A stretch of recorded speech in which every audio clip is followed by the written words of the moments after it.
Welcome back, everybody, to another episode of the Transformation Leaders Podcast. I'm Sean Ennis. I am joined with my wonderful partner in crime, David Soden. And with my wintry theme behind me, you can see we're talking about the end of 2025. What a huge year it was in digital transformation, and want to take time to talk about some of the things that worked and didn't work this year. And so I came up with some of the large things that have happened this year and want to go through them to see if we can learn from what 2025 is as we're looking forward to 2026. David? Yep. All right. Well, let's start off with this revolution that happened in 2025. I'm going to start with the middle column because there were news cycles back in January saying that 2025 is the year of agentic AI. And we had just come off of 2024, which is essentially the year of just generative AI or chatbots. And, all these things were all of the rage. And in 2022, everybody's like, duh. And so, what just happened? And so, I don't even think, God, if I can even remember it was the end of 2022. But in any event, so bottom line here is there was countless large language models released. And I might be getting ahead of myself, but I think we even talked about its derivative of the SLM or the small language model. It was feels like, I don't know, maybe back in October, September timeframe-ish. Then we talked about all of that. And then all of this innovation around quantum computing and innovation around all of that. And of course, you've got Google in there ending out the year in a phenomenal Gemini 3-way, putting literally OpenAI on its heels in code red mode, dropping everything that they had in the works for priority, kind of slammed the brakes on all of that just to play now catch up. So. And then, of course, in the middle of the year, we had DeepSeek with the large language model showing literally impacted global financial markets worldwide. Like Nvidia's stock crashed, everybody's stock crashed. It was not a pretty day at all when DeepSeek came out. But there was a lot of great information, a lot of great lessons learned, and a lot of realizations with regards to finance and who can do what with what little bit of information. And of course, a whole bunch of, I don't know if espionage is the right word, but there was a bunch of stuff that was going on behind the scenes, a bunch of things that came to light after the fact. And then, of course, some big players and some disappointments with that. Unfortunately and sadly, I hate to say it, it's just the truth. I've used it. I personally wasn't that impressed. And of course, if you've not been living under a rock, you saw the news cycles where Llama 4 and the Llama drama happened. Just lackluster performance, just all the way around, not good at all.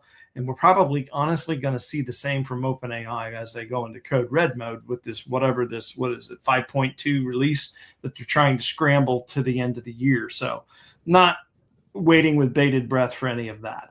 But at least comes to, from top of mind, those are the main things that stuck out to me. What in those categories, Sean, what stood out for you? For me, rise of agentic AI is the term. Agentic AI is what has risen. So, remember we talked about large action models. Remember LAMs instead of LLMs? I remember that. So I think agentic AI is now the coalesced term for chatbots and large action models and next best actions and the answer to robotic process automation, right? That is the new thing. Now, has it risen? I think it's still rising. I think the cake is still baking, but there's a lot of traction there. Now, it's just so obvious to me that it is now the norm that new large language models will be released with new features, with new capabilities. There is always candy in the stocking. for those who are looking for their eye candy for AI. Yeah. And I think all of us should remember that it is eye candy. Unless it directly solves a business problem, it is more likely to cause you to lose focus than solve a problem. But that doesn't mean that we can't all indulge in some candy every once in a while. But I think that proof for the last 3 years is that large language models will continue to be released in different forms, factors, and feeds, and that's just going to be the norm into the foreseeable future. Grok 5 is out in a couple months. A lot of people are thinking that's going to be something. Gemini 3. What was great about the Gemini 3, it was the first time I've ever seen a model release where all the other model providers kind of did a golf clap. Yeah. And perhaps that, there's a lot more gentlemanly conduct amongst the players moving forward. OpenAI and Meta are two that, as you pointed out, took a step back in their maturity. And what we have said for the last 2 years, David, I think is absolutely true. It's still the time to date, not marry these models. Yeah. I think that Google, in my opinion, set the bar for what we're going to see out of a lot of these hyperscalers moving forward. You're especially hyperscalers that have models like Google. I'm not convinced, and I don't know that Microsoft is going to come forward with Microsoft Phi anytime soon, or whatever their latest version of their internal model is. And of course, AWS is leveraging a lot of their Bedrock stuff with Anthropic. So I don't think we're going to see it there. But for those that do provide hyperscaler services, in addition to large language models, you're going to see, I think, a lot of consolidation of services. If you think back to writing code and machine level code, and then you think of programming languages like .NET, or you think of PHP. These are interpreter languages. They're between machine code and they're more user-friendly. Anyway, the whole point is all the moving parts that go into creating an agentic solution are going to collapse. So you'll have, from a programmatic standpoint, from an implementation standpoint, you'll have more of a single entry point, and all of that heavier lifting that you've been used to over the last 2 years. I think you're going to see less and less of that. It's going to become easier, more ubiquitous. You're going to see people that don't have any coding experience, hence we forgot that you're at Vibe Coding. Oh my God.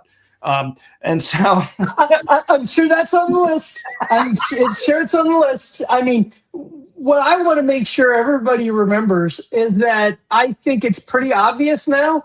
There's a lot of people out there who are like, hey, Coke always tastes better than Pepsi.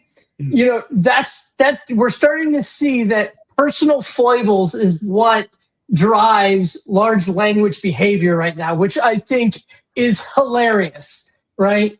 I still like my Claude. They may not have the best model, but you know what? I give them my money for subscription, right? So I think that's going to continue.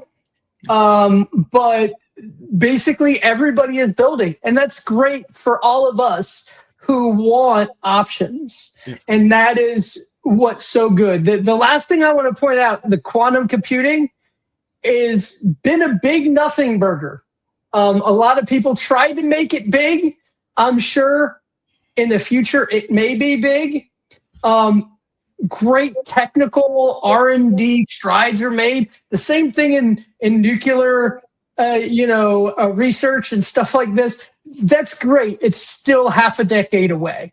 So really good there. Now, in the area of regulation and specialization, we're seeing pretty significant things.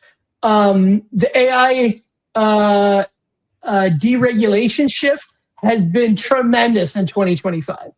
The U.S. has now kind of staked it for the rest of the world that AI is going to be unleashed, whereas the EU was quite clear this year that they want very rigid requirements. And so this has been a really interesting year. I mean, again, I can tell you when I showed Google, Grok Imagine to my parents and I took an old, ugly picture of when I was 5 years old with a family and turned it into a GIF, they were blown away, right? So this technology is asking a whole bunch of questions. There are people who are falling in love with chatbots. And so I think this is going to continue and even accelerate, despite a lot of people wanting it to have as little regulation as possible. David, what are your thoughts on these two areas? So U.S. governance, I think you mainly covered it. I mean, with the current president in office, he has definitely reduced the barriers, and we're seeing that contrast. Obviously, we don't expect anything much different than China. I think they behave predictably in the way that we've always seen them in the past about most technology. So not much change there. But yeah, the EU most definitely is clamping down. Now, not from a regulatory perspective so much, or even governance, but I am seeing a lot of activity out of Africa and skilling up, and just a tremendous investment into the region, into the area.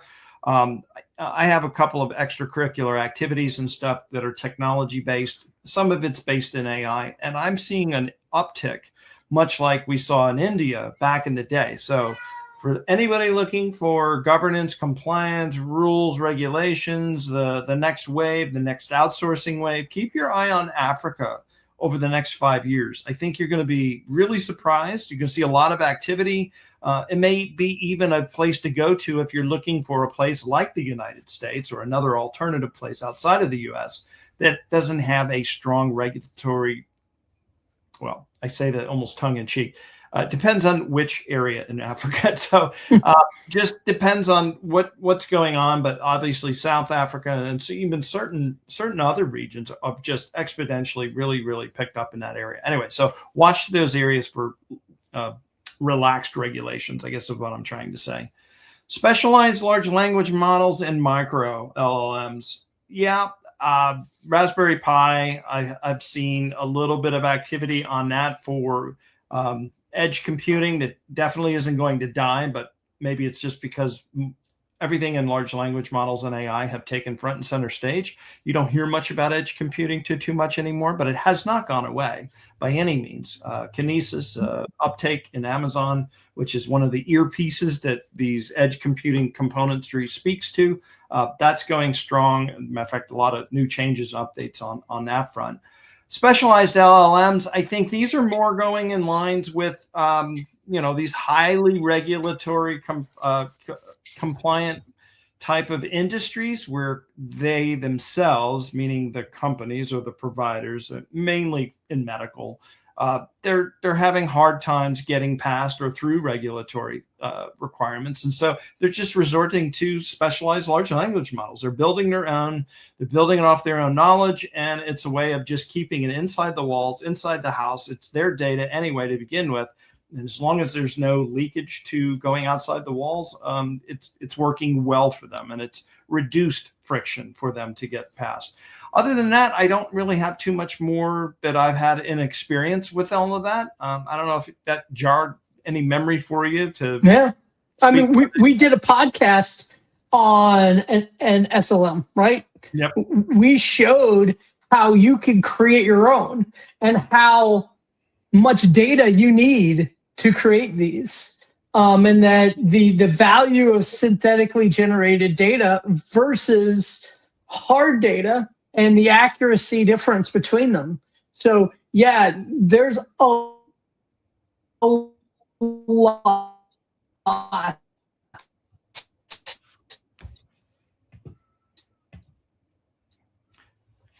So, Sean, I don't know if you can hear me, but you are frozen for me. Your audio, at least on my side, so I'm not sure if we're transmitting, but just wanted to raise that flag. We got a technical difficulty on the field.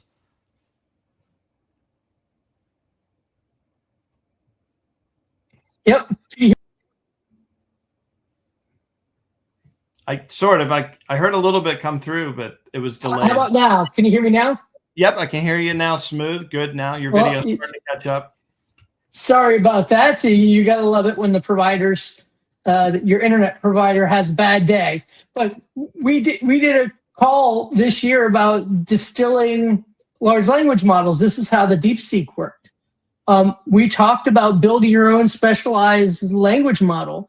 So we talked about different governance with a special guest this year. So I'd love to point out that we've been talking about these things, and these are considered very big things moving forward. I know several of the clients that we talk to on a regular basis are looking for specialized language models or even interested in building their own. This is what made NVIDIA a $4 trillion company. Yeah, I think we're going to see a lot of this. Personally, my prediction is we're going to see specialized LLMs or custom created ones come into play more and more. And one of the reasons for that is, so if you're not completely up to tune, and I'm not going to go into any great details at length, but just suffice to say, if you're a leader and you're looking for a way to snapshot and freeze your technology, because this technology moves so quick, so fast, as we just talked about in the last slide, these large language models are being released like fast food delivers, food out of the window. As soon as you get it, it's eaten, gobbled up, and gone, and it's next. And so you need to stabilize your infrastructure. You need to stabilize what you're doing, and one of the ways you can freeze that and secure it is to create your own large language model. And if it's solid, it's stable, it stays there, you don't have to worry about it. You got plenty of time then to test the next greatest, latest thing.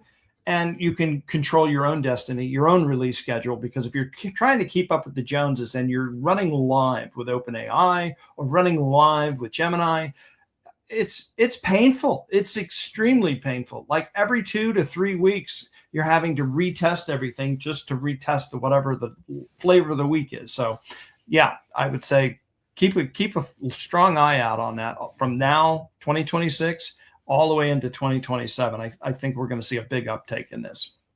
Yeah. So we talked about this before in the AI agentic space, but hyperautomation, meaning RPA. Agentics is RPA at this point. Right? That's what I am hearing. That's what I'm seeing is that people are interested in solving problems, workflow management with agentics. And, reskilling wise, the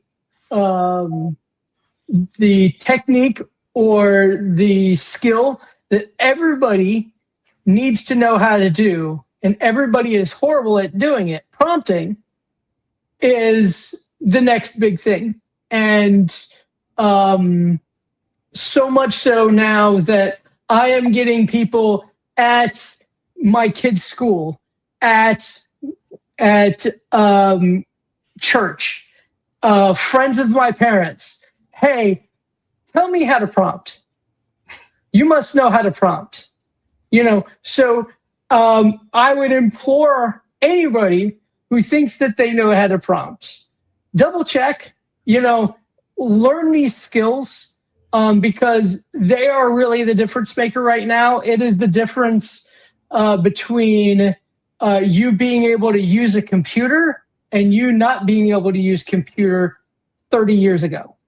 If you couldn't use a desktop 30 years ago, if you couldn't use how to do Word, Excel, I remember my dad telling me when I was a wee boy that he got a promotion solely because he knew how to use spreadsheets in Lotus 1-2-3 as a sales guy. This is the type of differentiation as a worker you will have in this century is your ability to use AI. Yep, just a shameless or selfless plug. It's free. If you go to aigetsstarted.com, a copy of my ebook is up there. Obviously, you can get a printed copy on Amazon if you want, but the free digital copy is there. Just go ahead and download it. And if you start on page about 107, I go through a bunch of different prompts in there, but also to show you how to install LM Studio, where you can put it on your machine and you can practice right there in the safety of your own computer without even having to execute anything on a large language model outside of the machine. So just food for thought there. As far as RPA, I think this is another 2026, 2027 thing, because we saw bits and pieces of this from OpenAI with things coming out. Claude this year also released their plug-in to Chrome and allows you to essentially control a lot of things at the browser level. I think for the actual desktop, I have not seen anything from an AI company that has been baked in, unless, of course, you write it yourself.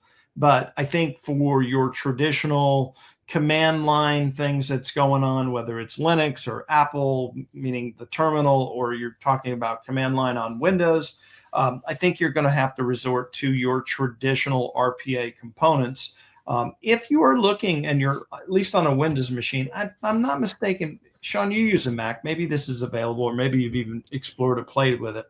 I've got a Mac too, but I've never thought to even download it until just now.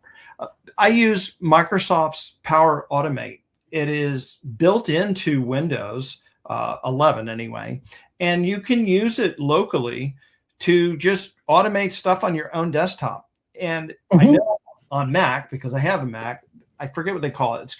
It's called Automate or something like that. It's just an app.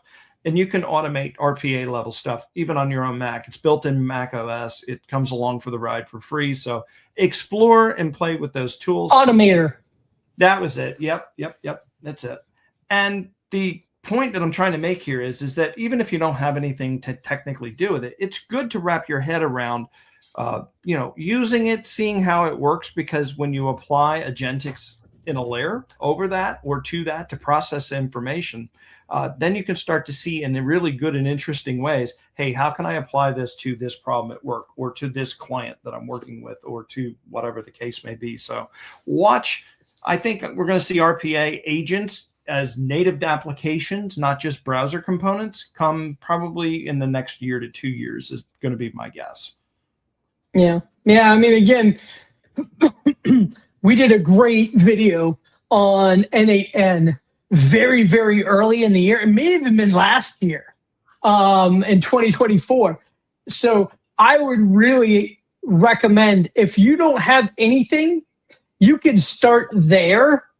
And the basic skills and limits that N8N has is pretty good bellwether for any of the other more mature, higher quality kind of offerings that are out there, so that you could you could play in your sandbox for free and break whatever you want. So I know a lot of people are interested in learning and running fast with scissors. I tell everybody, get a nice sandbox, throw some use cases at it, and that way you'll understand how big the bread box is. So, yeah. Well, let's see. On N8N too, they're releasing 2.0 in 5 days. So brand new version coming out.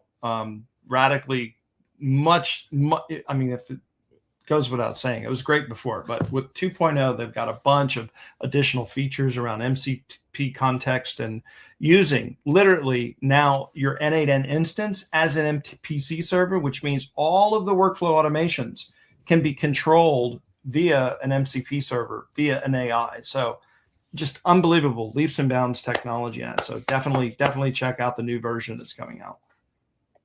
So the model architecture, some of the changes that have happened, first and foremost, the advent of 128K token windows. huge changes in the past year with how big the token windows are. So this means you can now have a conversation. I mean, I know I have conversations in queue that I keep running forever, right? I know my young kids like to play D&D, so I use Grok to be our dungeon master, right? So that everybody has fun. And we can just continue that in perpetuity. It's really powerful to have these large windows because it opens up for people like me who want to use it in many different ways, a lot more flexibility. And I think we've talked extensively about tokens and token windows in the past, David. We have, but I do want to bring up a point, and this reminds me of something that recently had come out, and it's a great topic for year in review because just last month, Claude, who makes Claude Code, this is the geek thing that we had showed, I think a week or two ago, or maybe even just the last show. And that context window, it has the ability to summarize and roll up to continue the conversation. But what it does is it takes everything that was in context and it kind of strips and boils it down and summarizes it. And just recently, they had announced the feature, and I had run into it just the other day, and I was so glad to see it. In Claude Desktop, not Claude Code, but Claude Desktop. This is the one that business people will use, or just anybody that's non-technical. That feature has now been brought over. Now, I used to exclusively use Claude Code for that one reason. I hated the desktop because when you run out of the context window, instead of it doing anything or continuing, it would tell you to open up a new conversation, a new chat. It would just die mid-sentence. And I was like, And so I hated that. But now that feature that we had in Claude Code has been brought over into Claude Desktop. So if you're a Claude user or an Anthropic fan, this is a new feature that's come through for that. So definitely good job to the team there. So, yep, just wanted to bring that one up real quick. I don't have personally, I got to be honest with you, a lot of the low-level architecture because I don't get involved at building those each and every day, but a good resource probably to share with the team as it relates to this. I think we shared this earlier, Sean, but if not, let me see if I can build a banner real quick for folks here. It's called AI Mode Analysis, and I may be able to share the screen at some point later on in the show. I'll see if I can try to get this going here. But if you have an opportunity, it's artificialanalysis.ai. And this is the website that compares all of the architectures, all of the values. It gets and breaks down each and every point, metric point for all of the large language models that are out there, both publicly available as well as some of those that you might find privately on Hugging Face, maybe not to the depth that they do, but it provides a really nice executive overview. So if you're looking for the latest and greatest or most performant in those architecture and the evolution of it, it's a great site. I live on it just about every time I see an announcement come up because I'm like, ooh, where do they fall in the stack? Where does it fit? I mean, again, we talked about distillation and the DeepSeek. So there's been plenty of updates this year when it comes down to what model changes have been made. And if you're familiar with all the silicon that is changing in this space, going beyond GPUs into more ASICs, Google's, I believe it's called Ironwood, and TPUs that are going to do inference and separating what hardware you use for creating models versus using models. It's going to be interesting. I'm sure we'll talk about more of that in 2026. But, we went into detail on this as well as far as chat bots to autonomous agents, that instead of just answering your questions, doing your bidding. And that really did solidify. A great example of this is all the Black Friday news that we got this year on how much people are using and how many businesses are integrating with AI large language model providers, the Geminis, the Chat GPTs of the world, so that when you ask a question about something, they will give you a link so that you could just buy it there. These are really good, powerful agents now. And I think one thing that we definitely saw from, generative AI in 2024 into 2025 is this agentic year of agentics. And it's taking things all the way from initial concept or conversation and executing it all the way to the end. So people are getting hooked up with, let's just say you're chatting with a chatbot and your physician, and you're saying, hey, I need to make an appointment to see whatever. Not only will you talk to the chatbot, but it will go ahead, it will connect into the provider's system. It gets you scheduled. You get your text messages, your confirmations, everything's put into their system. And that just kicks off the process all through and through. It goes all the way into the back end as far as even registering everything with the potential bill code that needs to be submitted to the payer provider on the back end with regards to, say, if you had Cigna, United Healthcare, or whatever your provider is there. And it will pre-authorize that visit for you, taking all of that behind the scenes that you as a provider saying, hey, I don't feel good, I need an appointment. You don't see any of that. But business to the business, all of these things are happening behind the scenes, taking it all the way end to end. Really, really great, powerful stuff. And really the exclamation point, and we did, I believe, a very detailed call, right? Things that if your job could be impacted or not impacted. Microsoft did a great study on this. We did a podcast about the market and how this is changing the market today. I have friends who are in the market for a job nowadays, and they're saying that it is dramatically impacting things. I have nieces and nephews who are coming out of college who are very worried about these things. Seeing reports from getting your first job in your industry is becoming more and more difficult. Middle management is getting minimized. So that's certainly the negatives of this. But I can tell you, of the founders that I regularly talk to, there's never been a more exciting time because now you can build with less capital. You can build faster. So if you have an idea, taking that idea to market can be so much more efficient. I was talking to a founder just today about this. I'm hoping to have her on in the new year to talk about this particular thing.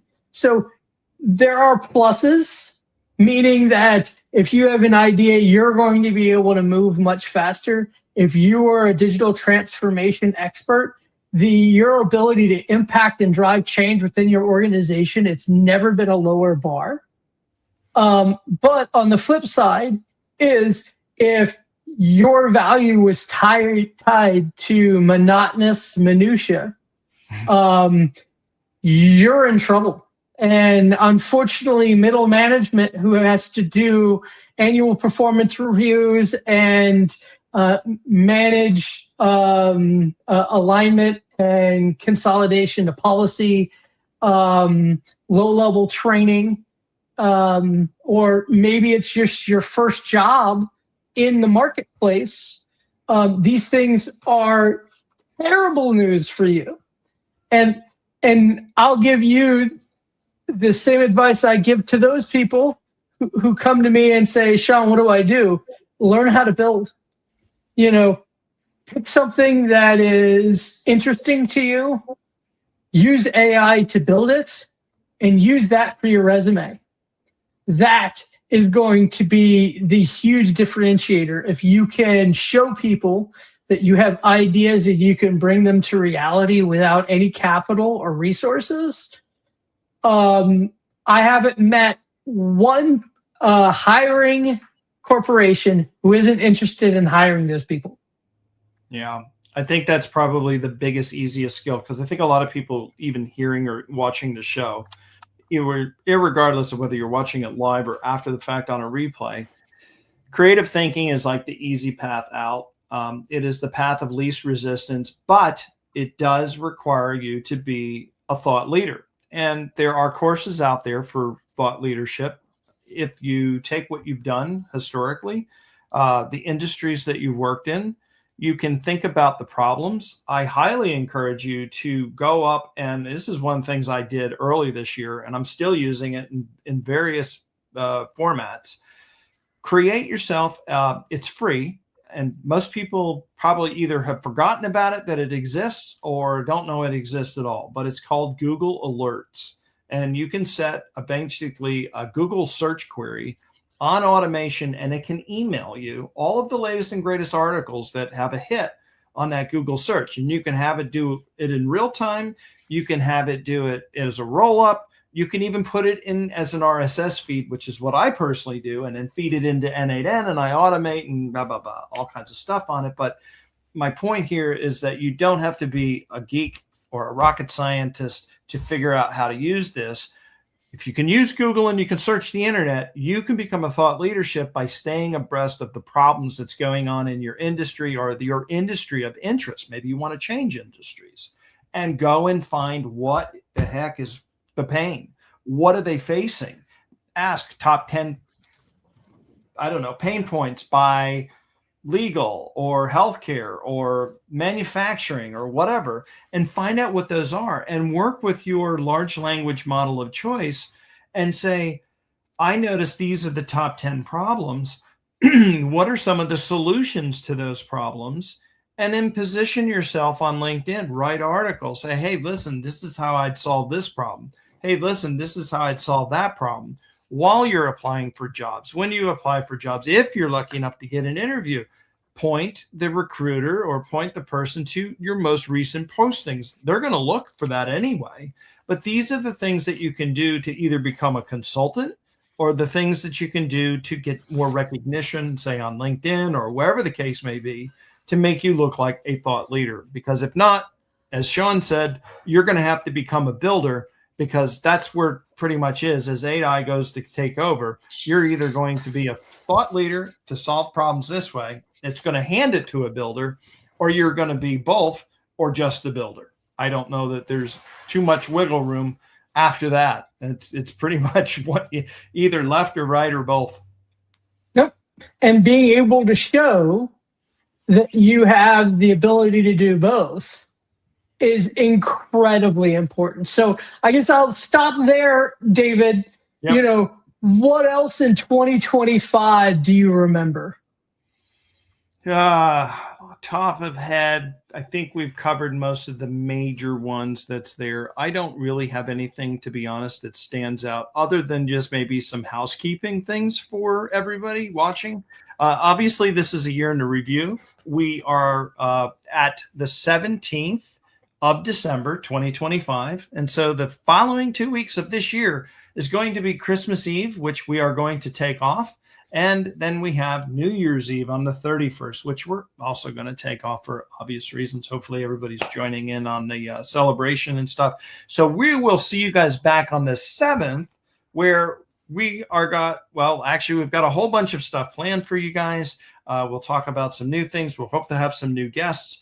I think Sean and I even kicked around the idea of maybe even showing you how to build your own resume rebuilder, so to speak. So whatever your resume is, we'll have it extrapolate that information out, so you can build like a skill pool essentially in the background, and maybe feed it a link or feed it the job description, and it'll rewrite your resume. But we'll show you how to maybe build something like that. And then we've just got really an action-packed year for you. And obviously we're going to ride the surf wave as we did and as we always do, because just as soon as we think, hey, that would be a cool show, something came out and changed everything that we were going to talk about. And now there's something new or a different twist or an angle on that one. So I don't know. Anything else that you want to add before we wish everybody a happy holidays, Merry Christmas, Happy New Year, and the rest? No. Again, great year working with you, David. Really appreciate all your leadership, and looking forward to another great year of us doing amazing things together. Absolutely. And look forward to everybody else joining. Without you guys, this wouldn't be possible either. So definitely look forward to growing our subscribers. If you have a friend that you think might be interested or needs to know about this information, pass along. We're available on LinkedIn. We're available also out there in YouTube. And if you haven't seen it already, at the bottom of the screen, there's a URL code, which is our website. You can get a hold of Sean and I there on LinkedIn. And of course, there's a QR code that's there that'll take you straight to the URL as well. But anyway, that's it for this show. And this year, we're going to wrap it up here. Thanks a lot, everybody. We'll see you next year. Bye-bye.